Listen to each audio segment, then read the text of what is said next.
everyone. What's going on? Happy Tuesday. This is Camille as the host of the Speaker Podcast. This is the podcast where innovators and creators connect. Be sure to hit that notification bell and subscribe. We have a phenomenal guest tonight as we close out season 11 of the Speaker Podcast. So I need you to like, share. Also follow me on Instagram at Camille.Essick and subscribe at YouTube at Camille Essick Official. Of course, you know we have merchandise available on my pages. Good Black Men Official is out right now. We have merchandise for our brothers. Why? Because all of them are not bad. That's why Good Black Men exists. I also have my Amazon storefront. We have goodies for all the girls that are available right now. Also catch my digital products on my Etsy store, as well as Chemistry Room Fragrances. I have the newest fragrances available to refresh your space. Our newest fragrance is Island Kiss. Trust me, it is the official scent of summer. So we're going to hop right into tonight's conversation with the one and only Dr. Matisa Wilbon. Faith Covenant is in the house, so I need you all to show her some love. Hey, Dr. Wilbon. Hey there. Oh my gosh. I was like, come on, entrepreneur. Come on, businesses. Come on, roll them on out. Tithes and offering. Okay. I love it. Hey, girl. Hey, how are you doing? I'm doing so well. I've been excited about this all day, so I'm glad to talk to you right now. You too. And you did shut down the cruise. I saw your video with the karaoke queen. I was like, yes. Let me tell you something. What was funny about it is I was there for a women's conference. And so all the ladies came down and they were there, to support me. And nobody has really seen me do karaoke because I'm a little more reserved normally, but karaoke time, all the women's are off. So it was a lot of fun, a great crowd. It was exciting. Awesome. What did Billy Ocean say? The Caribbean Queen? I'm not sure if I take that title, but I'll tell you what, I will do karaoke if it's available for sure. And aren't you a graduate of the Ohio State? Yes, I am. The Ohio State University. I am indeed. So fun fact, I was born in Ohio. Ah. Yes, my family, I was born in Ohio. My dad, rest in peace, he is from Dayton. My mom's from Cleveland. Okay. And I was born in Columbus. So that is so funny. So of course in Columbus for Ohio State, my husband is from Akron. Wow. So, so Cleveland, Dayton, Fairfield, China, all of those little areas I've definitely frequented over in my life. Yeah. Awesome. Anytime there's college football, Michigan is the rival. I'm always screaming for Ohio State every time. Right. So one of the reasons why I really wanted to bring you on, this episode started from a text message. We had a little conversation back and forth. So I don't know if you guys have seen this movie on Netflix called Man Called Otto. First of all, by the end of the movie, Dr. Wilbon, the credits are rolling and I'm sitting here doing the ugly cry. Like I was so sad. It touched me in so many ways. Yes. And we started having this conversation about community. And I was like, oh, we need to definitely talk about this. Mm-hmm. So Dr. Wilbon, for those that are not familiar, in the movie, Tom Hanks plays this man named Otto. Mm-hmm. We don't know until later on, like his family had passed away, some tragic things had happened. And so he pretty much lost the will to live. And this man is determined to die. It's like dark comedy. It's like every time he is trying to end himself, he gets interrupted by a neighbor, something happens. Yes. So can we first talk about Dr. Wilbon? First of all, and you just did a TED Talk on grief. Mm-hmm. So can you kind of unpack for us, the viewers and listeners, not just with someone dying, but life and like life happens and it can get you in a place and it just paralyzes you and makes you just not want to even do this anymore. Absolutely. Yeah, I'm glad you reminded me of that. I remember our text exchange. When I started watching the movie, there were so many things happening. So like you said, there was comedy, you're watching this guy's life and you don't know exactly the backstory. It's being, it's unfolding as time goes on. And I don't want to give it away. Hopefully somebody goes and watches it because there's so many messages in the story. But to your point, one of the things that struck both of us is the fact, and this is the way I kind of framed it, they would not let him die.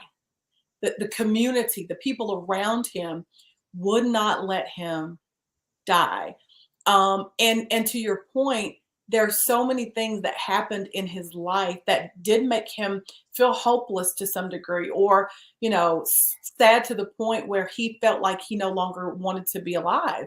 And I think it's great that you point that out because sometimes, whether you're in the church or not, it's hard for people to understand what's happening inside. The reality is when life does life to the point where you do feel hopeless or there's such a darkness that surrounds you that you cannot see the light, it can get to the point where you feel like it's probably just going to be better if I'm not here. Or to make the pain stop, the present pain stop, let me just end it all. But the message is we have to be the light for somebody. I mean, there have been times that I've talked to people who said, listen, I just don't want to do this anymore. And you have to allow God to give you the words. And for me, praying, like, God, give me the exact thing to say that's really going to be that light bulb. And that's what's great about this movie. He found that in community. He found that in community. So the power of community, Yes. because the Hispanic family, well, the Hispanic neighbor, the lady, Mhm. she was so fixated on interjecting herself into Otto's life Mhm. just because, she's an expecting mother. I'm not a parent, but just she had a natural joy, a light about herself, very optimistic. You see the neighbor, he's just jogging up and down the street. There were a lot of comical moments, what I call comic relief. Mhm. But this particular neighbor, it was almost like the mother instinct. She knew something was off, and she brought him food, which was a sign of nourishment, or, "Hey, let me feed you." Food, what they say is, a way to a man's heart is through his stomach, right? Mhm. And Yeah. so when you have this community around you, some neighbors had no clue. They were so into their own lives, they kinda missed what was happening with Otto. But this Mhm. one particular neighbor, she pushed herself into her life. So, Dr. Wilbon, what do you say to people that have people kind of interject and then you push them away, but it's almost like God is saying, like, no, you need this person. Absolutely. Well, I think it's twofold. On one hand, it could be us, like we're experiencing the challenges and somebody's trying to get in, right? We put up these walls, and that was what happened for him. So many things in life just made him put up all of these walls. And when, like you said, the neighbor who lived across the street and other folks tried to get in, he pushed them away. Most people just took it, right? But this one, hey, thanks, Nancy. Um, Hey, the Latina woman across the street, she was like, no, I don't know if it was part of her culture or, like you said, right. the nurturing part of her. She was going to press in. And sometimes for us, we have to allow ourselves to let other people in. Because the reality is, even if you haven't experienced exactly what I've gone through, this idea of empathy can be the bridge between us.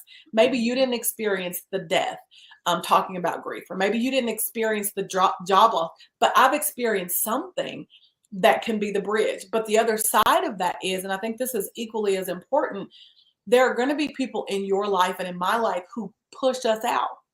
Sometimes we only look at that behavior and think, okay, well, if you don't want me to talk to you, or if you don't want me to get in, I'm not even going to try. But the reality is there is a root there. And especially if God puts that burden in our hearts, we need to push in, because you never know what God is going to do. We can't stop at the behavior. We have to try to push ourselves into the degree that we can, so that we can help somebody who might be in a really, really dark place.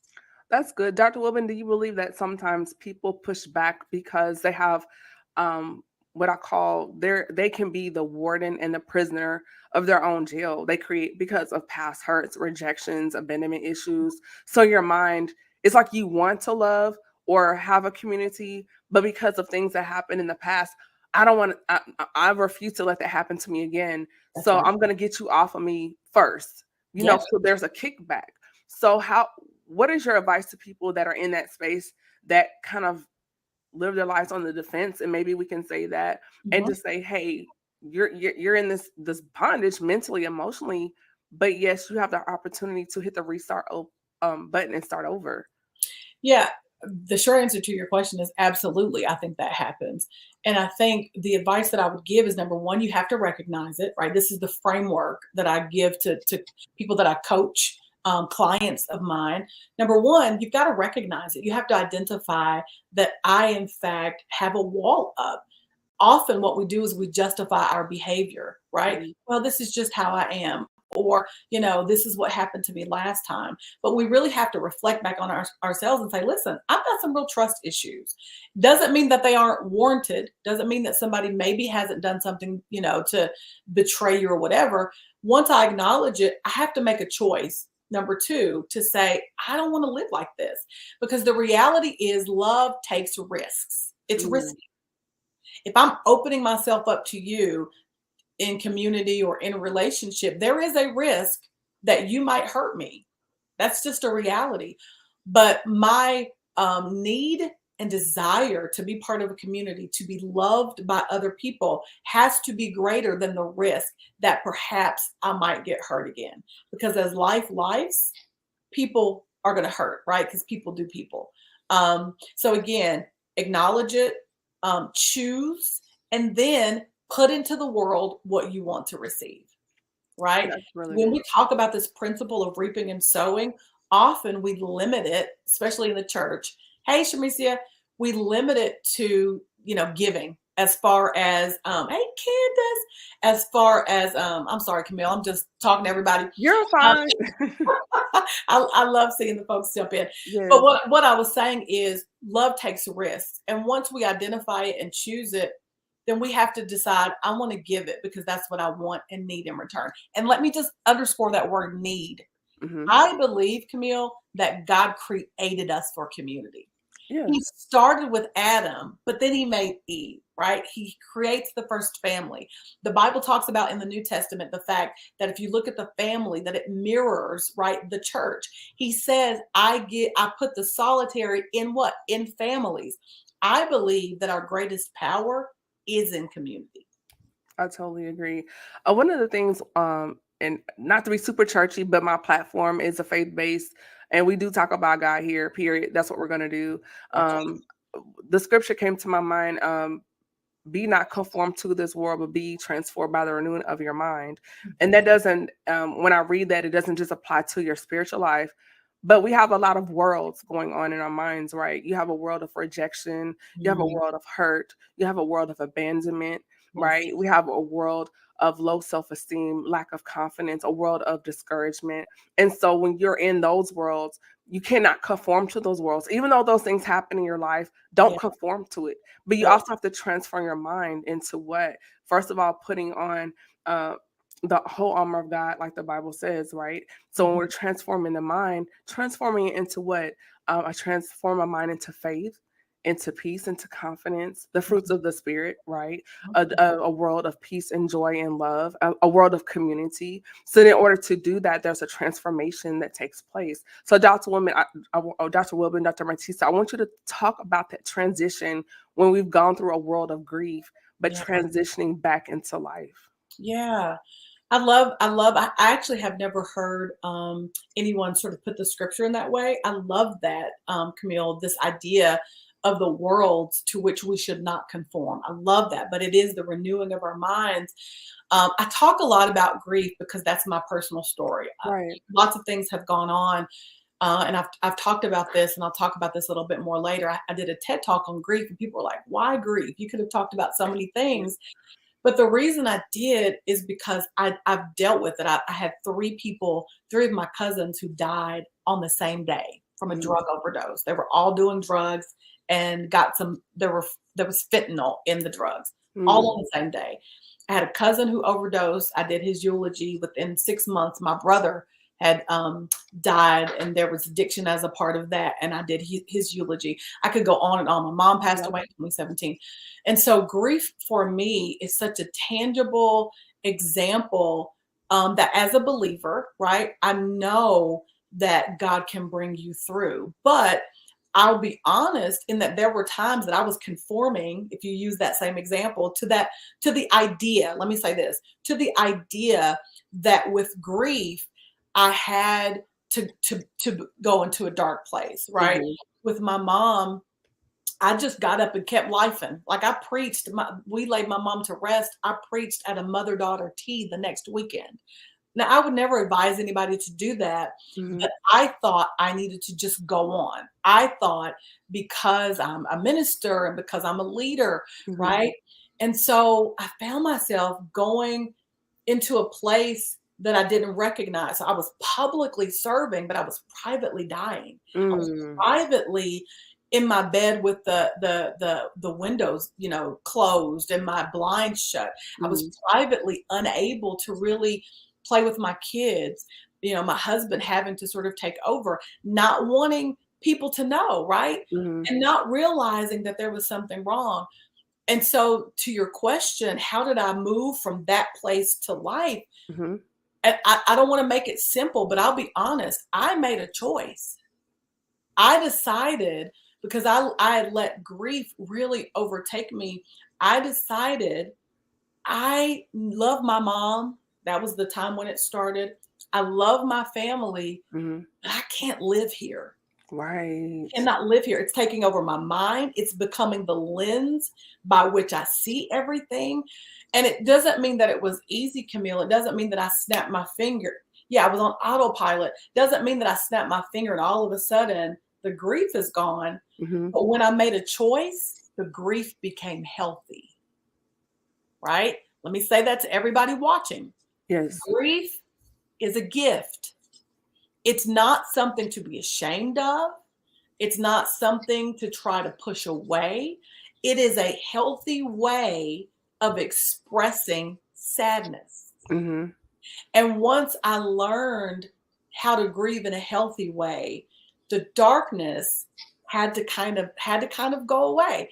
When Mhm. the grief comes now, even in waves, sometimes I let it sit with me. But I make a choice. I cannot live here. I want to live. And this is the last thing I'll say, and then I'll turn it over to you. I You're made the doing a great job, Dr. Wilbon. No, you get me talking about this, and I think it's just such an important thing to talk Yes. about for folks because we don't talk about it enough. But I made the decision that I wasn't going to live my mom's or my brother's or my cousin's death over and over and over again. Mhm. Sometimes what happens with grief is we get stuck in the day that they died and we Mhm. forget all of the years that they lived.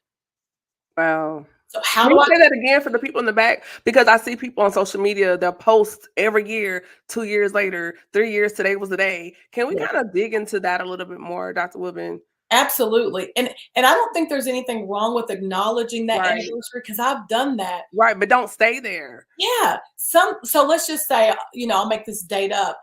The person passed away in 2000, on June 1st, 2015. Some people live June 1st, 2015 every single day of their Call it life, marking the time. You're marking the time. and you're stagnant. Mhm. You're literally stuck in that day. As opposed to saying, yes, this is the day that my loved one passed and it hurts, but there were 50 years before that, or there were Mhm. 30 years before that. And what happens then, Camille, is you start to unlock the memories of life, Mhm. even if you commemorate the death. My God, that was good right there. Wait a minute. That's a tweetable. That's a tweet. Listen, you might commemorate the day of their death, but you unlock the memories of their life. And I'm telling you, when you do that, it brings a different perspective, a different sensibility.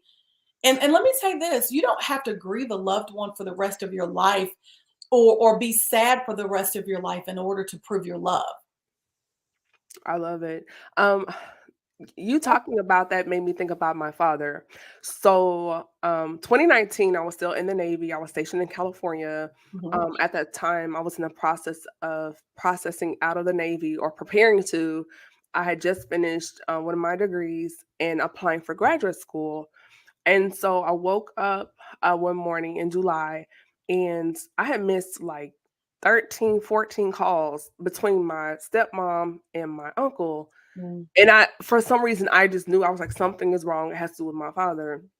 And so my uncle, I called him and he was like, "Are you sitting down?" He was like, your father died late last night, early this morning. mm, He had a heart attack while he was driving. His car flipped. He hit a building and died at the scene. Jesus. At the time, we were not speaking just because I didn't meet him until I was 19. And so I'm the type of person, we can build relationship, but we need to talk about some things first. I wanted to have a conversation about him not being there. Mhm, He wanted to just pick up and move on. At the time, he was an interim pastor or was previously an interim pastor in the PAW under Bishop Paul Bowers, mhm. but he wanted to just focus on that and move on without talking about him not being a part of my life. And I'm like, no, we need to talk. He didn't want to have that conversation, and so as a result, we were not talking when he died. And so I was very hurt, very angry because the times I did talk to him, he was very combative. He would yell at me. It was just very bad. And so I thought to myself, and I told him, you cannot verbally abuse me, emotionally abuse me, and we not have this conversation. And I now realize that he was doing that because he was angry about his absence. And Mhm. so when he died, I had mixed feelings. I was sad, but I was upset. So long story short, I come to Charlotte, pandemic hits, boom. And I'm sitting here, it's New Year's Eve. I'm here by myself. I still have boxes everywhere. And I start crying because I was exhausted from leaving the Navy. They didn't want me to leave. That was a fight. Getting into grad school, I got in. That was a lot. Then it hit me about my father passing away. And this grief just sat on me, but I was angry at the same time. And Sure. as clear as day, I heard God say, I've dealt with him about how he handled you. Let it go. And it was like in that moment, I forgave him and that weight lifted off of me. But I Yeah. was so upset about not being able to talk to him. But God stepped in and had that conversation with my father on my behalf. And it was like, I dealt with him about you. Yeah. And so now looking back on things, it was a blessing in a way that he wasn't there because I was able to see some things I could not see. And so for me, grief was wrapped in anger. And Sure. I think sometimes we all grieve differently. We're sad, we're happy, but for me, it was anger. There was some rejection going on there. But in that moment, God just took all of that. And so now when I think of him, I don't have those feelings anymore. I actually have feelings of peace. Mhm. And that's right. He'll make intercession on your behalf. Actually, that's all right. So we all have a way of grieving. And so now when July comes around, when Father's Day pops up, I don't have that ache anymore. Because Mm. even though, yes, I grieved him and I grieved him through anger, but when God was like, I handled that for you, it's fine. Yeah. Let it go. It was like the grief, everything just lifted away. That's amazing. And you know what you made me think about as you were talking, some people subscribe to the idea that you never stop grieving, and I understand that waves do come. So I don't want to tell anyone, if it's been 25 years and that sadness comes sometimes, that's understandable. It definitely does for me as well. But there is, when you think about it from a faith perspective, God is supernatural, right? I can't tell you when I felt better, especially after my mom passed away, because Mhm. that hit me like a ton of bricks. I just remember being able to breathe again. I remember in my grief, and like you said, there's anger, there are all of these various stages. For me, Mhm. I dealt with it with busyness. So when I talked about that public display, I was just going, going, going, Autopilot, yes. autopilot, so I didn't have to deal with it. But the more I went to God, and there are various strategies, even for folks who don't have faith. God is, for me, the very best way to deal with these things. But there are some strategies that people can use even outside of faith. But the point that I want to make is God can do something supernatural. I remember one day thinking, I can breathe today. Like, I feel better. I feel lifted. And I said that to say, for you and for other people, sometimes there's what I call compound grief. So you're grieving this absence from the Navy, even though it was good for you. That's still a different structure, a different routine. Like, you're out of what you've known. You're grieving the fact that you just moved. Here you are on New Year's night by yourself. There's some perhaps some grief in there, that you're grieving this father. You're grieving things that could not happen. Right? You couldn't have that conversation. But like you said, God came in, and now here's the supernatural part. He did what you could not do on your own, and he healed you in a way that only God could. And the reason that's important is because some people say, "Oh, I'm just going to be sad all of my life." There's going to be waves, but God can lift you in a way that only he can. And your example is a perfect example of that. Awesome. And I love your transparency, and thank you for coming here, Dr. Wilbon. We're going to shift gears just briefly. Sure. You're an educator, you're an author, you've done all these phenomenal things. TED Talk, check, did it. So, what has been your inspiration getting into your field? You know what? Family. I'm a sociologist by training. That started a long time ago when I was probably even before talking about the power of community, before I even got into college, I was a part of the band. Yes, I was a band nerd. Oh, Okay. not a band. I did it in, junior high school. I played the clarinet and the flute. So you understand the power Yeah. of music, the power of community. For me, even before I found a relationship with God, the band became my community. They were my tribe. They were my people. And so I understood being in the band, what it meant to be in a company of people who kind of thought like you. You know, we spent a lot of time together. And so for me, that was my very first taste of sociology, although I didn't know what the name was it for. You know, I Mhm. didn't know what the name of it was. Till I went to college, I took a sociology class. I was like, oh my gosh, this is the way that I think. This is my framework. Like, I understand people in terms of their environment and how they connect with other people, and where you grow up matters, and your religion matters, and all of these things that I thought intuitively. Once I took my first sociology class, it all clicked for me and made so much sense. So, and I was always a teacher, taught my brother how to tie his shoes, taught him how to ride his bicycle. All of those things were super important to me. Come on, band. Look at all these One band people. one band, one sound. I love Drumline. My favorite movie. Ta, ta, ta, ta, ta. I love that. You clearly have seen it a lot. Terrible.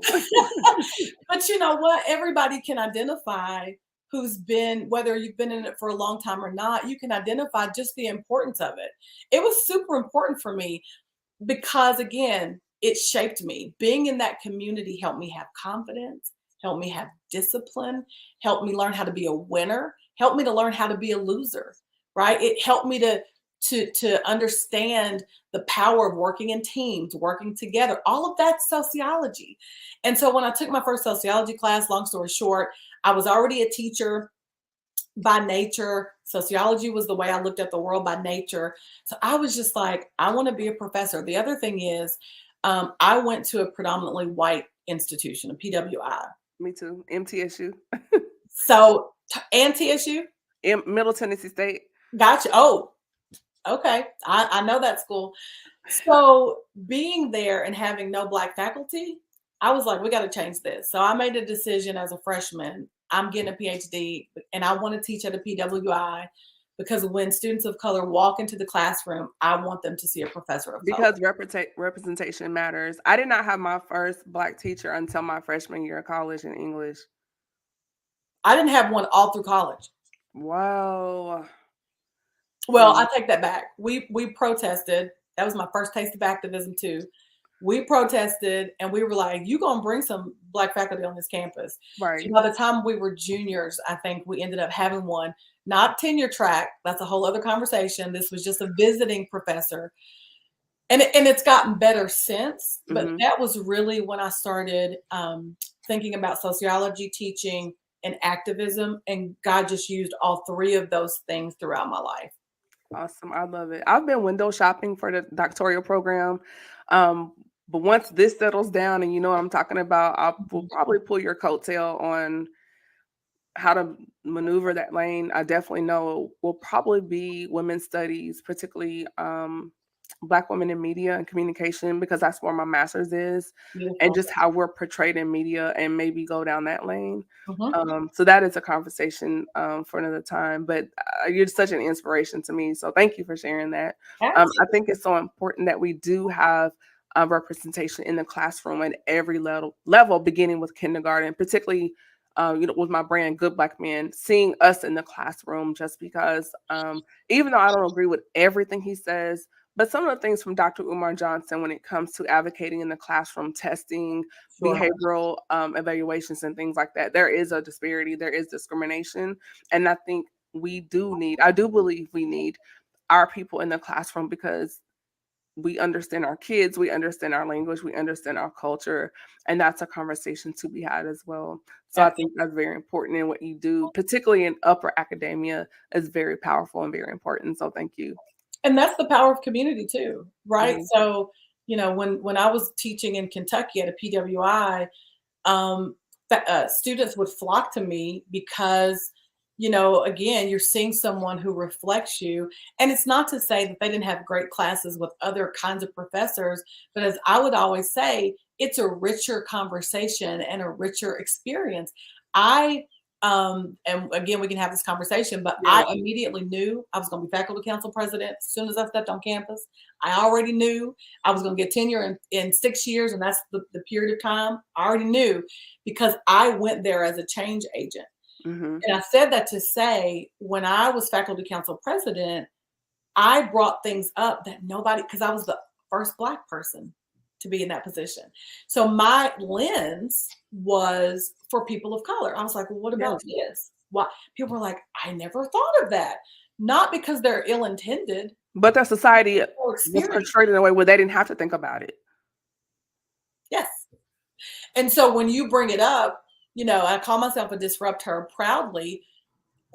One of two things happened. Either for some people, they felt like, okay, here she goes again, and you feel the weight of that to some degree. But then most people were like, thank you. Thank you for bringing that up because we just never thought about it. And so, and that community was one where for the most part, they did invite difference and they did invite these kinds of conversations.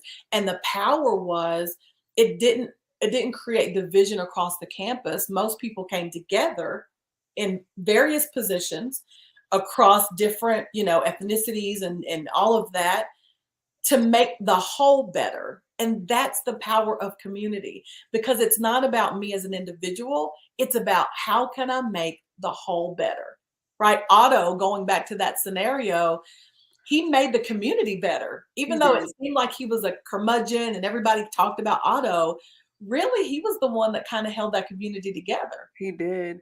Um, and and going back to the movie, the mom, she unlocked his or reminded him of his usefulness, right? Yeah. With the dishwasher and the kids and the babysitting, um, Hmm. some the driving, taught her how to drive. And to That's say, even in these latter years, and we may have people on here that are in the second stage, third leg of life, mhm. until you take your last breath, you still have use. You Yeah. still have purpose. You're still needed in the community. There are things still inside of you. I always use the analogy, we're like a package, right? Yeah. And the outside can be great, but we need to take off that lid, pull out the bubble wrap, pull out the tissue paper, and dig inside because God has placed all these little goodies inside of us. And I kind of always like to use the analogy of like when you go to Chick-fil-A or somewhere and you're eating your fries while you're driving, but there's always a few more fries down in the bottom of the bag. You might have to search around for it, but there's always those fries at the bottom of the bag, and you get excited all over again, like, oh, I've got more fries. Happy. and and we're like that. Like we think, oh, this is the end. I'm gassed out. But if you keep digging, you still have more fries. Let me tell you something. I'm getting so excited talking about this. Listen, three quick examples, right? Mary is pregnant with Jesus, but the baby didn't leap until she was in the presence of Elizabeth, who was older. You got to have a Mary and an Elizabeth. The Bible tells us that he calls the young because they're strong and the old because they're wise. The Bible tells us in Titus that the older women are to be honored as they teach the younger. So I love what you're saying because sometimes in the world, quote unquote, we do value youth. Even people who are older, people want to dye their hair. They want to look a certain way. They want to remain youthful because society does value those kinds of things. But if we really look from a kingdom perspective, God always created it where generations would come together, not be divided, not replace the other, but that there would be a connection. I love the example of the fries because I do get excited for a Chick-fil-A fry at the bottom of my box. And I think if we could be more intentional about validating and helping everybody see their usefulness, again, power of community, then I think we're all going to be better for it. I think that's very powerful. And even in, finding a church home, there are things in you that you might not even realize that you have that's there, and Yeah. you could be ignited, whether um a gift ignites or reawakens or something that was dormant. That's Maybe your dreams increase, maybe your prayer life increases, maybe you're getting more clarity when you read your word. We don't know, but you don't know those things until you get in the environment or the space of community.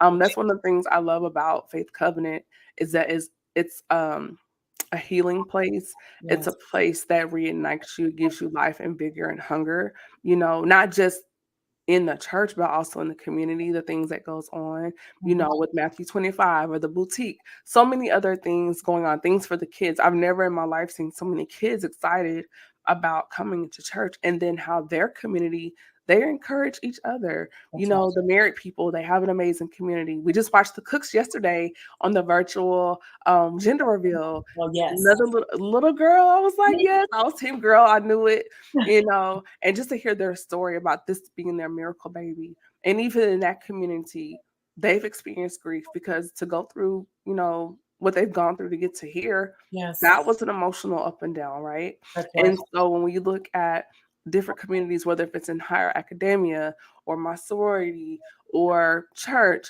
they're your neighborhood, but you cannot stay closed off and shut down because life has lifed you. It's okay to pause and reset, but That's right. don't stay there, right? Because you have a voice and the world needs to hear it. Your neighbors need to hear your voice. We need to see you. You need to show up every day. It's okay. We can all have a day. Like I told you yesterday, today, and today I had a day. But Yeah, now it's like, okay, let's figure it out. Reset. If you have to be quiet for a little while, fine. But don't stay there. that's right. That's right. And you don't have to stay there. I mean, I do think it's natural, and we've said this, but I want to make sure we keep sharing it. When sometimes when life comes, it is natural to put those walls up. But the reality is for all of us, we want community. We want people to love on us. We want a tribe. We want someone to bring the best out of us. And I love that you referenced, our church, Faith Covenant Church, because it really is that. I mean, it's so exciting. I laugh all the time when I see people who are getting up to do the welcome or to do something in front of the church who never sang before. They've never, Yeah, they've Camilo Pollard just dropped his new album over the weekend. James Fortune, at our Hey, church. we got James Fortune. James Fortune, exactly. People get the mic, and there's such a support though. You're singing or you're doing whatever. And people are like, go ahead. That's a part of our culture. Like our culture is to really support each other. And you're able to find the tribe. It's a large church, so everybody doesn't just hang out together. But there are people who connect on various levels. If you're, in music, the choir folks, I see them going out all the time too. We have our tribes. We have various opportunities to really connect because we do understand that there is power in community, power in togetherness, and that's the culture that our pastor really tries to foster. Yes, he applies the weight every week, even to his knee sweats. I was like, Lord, who sweats their knees out? I don't know how he's even standing at the end of the Sunday. Crazy. Oh my gosh. It's crazy. Dr. Wilbon, we've talked about so many things. Do you have a nugget or gem that you would like to leave for our viewers and listeners? Because I definitely want to bring you back. Those that don't know, this is season 11 of the Speaker Podcast, and we are closing out this season and going on summer break because I'm tired. And so we'll be back in the fall. But until we come back, just trying to drop a few little words of wisdom on us until you come back. Absolutely. Yes. Well, first of all, I'm excited that this is my first time, but it won't be my last time. Thank you for saying that. Mhm. I do hope you get some rest, and I'm so, so proud of everything that you're doing. Thank I you. love this topic. I would just say to everybody watching, those who will watch the replay, a couple of things. Number one, this, in the words of the evangelist Latrice Ryan, you are somebody to God. I just want you to hear that. You are somebody to God. You matter. What you have gifts inside of you. Some you know, some you don't know. And I believe that being in the presence of other people, that's what's really going to bring all of those things out of you. Mhm. Not only are you somebody to God, but you matter to people. I don't know, I'll speak to those who might have dealt with folks who betrayed you, who treated you wrong, who betrayed your trust. Hear me when I say I'm sorry that that happened to you, but that there are people who are going to love on you, support you, and who will not let you die. And we don't, even if we don't mean that literally, figuratively, won't let your dreams die, won't let your vision die, won't let your ministry die, won't let you die in terms of your personality. There are people who are going to be in your life and who should be in your life who make you better. And if the people around you don't, change the people that you're around. God's got a bigger plan for you. Even you watching this, not coincidence, not happenstance. It's because God is trying to get a message to you. There is power in you that will only be pulled out by the power of the community that you're a part of. Awesome. And did you have any books and you did a TED Talk. So where can people go watch the replay on that? Absolutely. So I did a TED Talk called Good Grief. So if you're dealing with grief, loss, not just of a loved one, but the loss of anything, I cover it in this TED Talk. So you can go to YouTube, type in TED Talk and my name, and it'll come right up. Please share it. Let someone else know about it. I'm also an intercessor. That is my lifeline and my bloodline. I wrote a book called Undefeated Prayer Never Loses. No matter what you deal with in life, you can always defeat it, go through it with prayer. You can go on Amazon.com to find that book. I'm also a coach. My coaching program is called Disrupt 365 because we disrupt over here. We pull down all of those negative systems, whether they're in our mind or even outside of us, and we rebuild so that we can be all that God has for us to be. So if you're interested, go to matisawilbon.com. Anything in ministry or lots of things that I've done just in terms of speaking, you can Google me on you and go on my YouTube page. Lots of stuff, content there. Follow me on Instagram. Follow me on Facebook. I'd love to connect with you. Awesome. Thank you so much. Everyone, Faith Covenant came in deep tonight. Tribe 3 is here. I'm Tribe 1, Trey, Jessica, Ebony, Adelia, Kia, Deacon Jared, the Tuckers, Regina, Angela, Celeste. My name is Camille Celeste. So Celeste, hey girl. Cameo, Carisha. Wow, that's the job. Yes. Nancy. See who else is here. Q. Let's see. Quite a few people. Trey said, put your weight on it. Alicia, hey girl. So many people. So thank you so much, everyone, for tuning in. We are pushing to get to that 10,000 download. We're right there, right up about 8.5. So we're going to keep pushing it out. If you have not done so, I'm also streaming on all the streaming platforms like Pandora, iHeartRadio, Audible on Amazon, Spotify, out there. So I'm going to, it's just me. I say we like I have a team. I am going to start pushing out the streaming episodes. So if you have not done so, subscribe so you can get those notifications. In addition, just as a reminder, I'm on various platforms such as YouTube. Please subscribe to my YouTube channel, y'all. I am building up my channel. So hop over there right now and subscribe. Also, I am on Instagram and Facebook. My information is right here. In addition to that, my room fragrance collection, Chemistry, is also on Instagram. Amazing room scents available. I hand blend everything myself. Trust me, you're going to love it. It smells so good, y'all. Believe me, you love it. Thank you, Adelia. Thank you. This season, I've learned so much from my guests and myself personally. It's definitely been a journey. A lot of times the conversation I feel like maybe for the audience, but then I'm like, oh, that was for me too. So even though we're in this seat and I do the show for you all tonight, Dr. Wilbon, you bless all of us. Definitely appreciate it. You have so many things going on. Like I said at the beginning of the show, you were on a cruise. Now you're here. Thank you. I will see you this weekend. I'm super excited to see everybody. I've been homesick, so I'll be driving down this weekend to join, excuse me, the Faith Covenant family. If you did not catch everything tonight, no worries. The replay will be available on my YouTube channel and that will be there as well.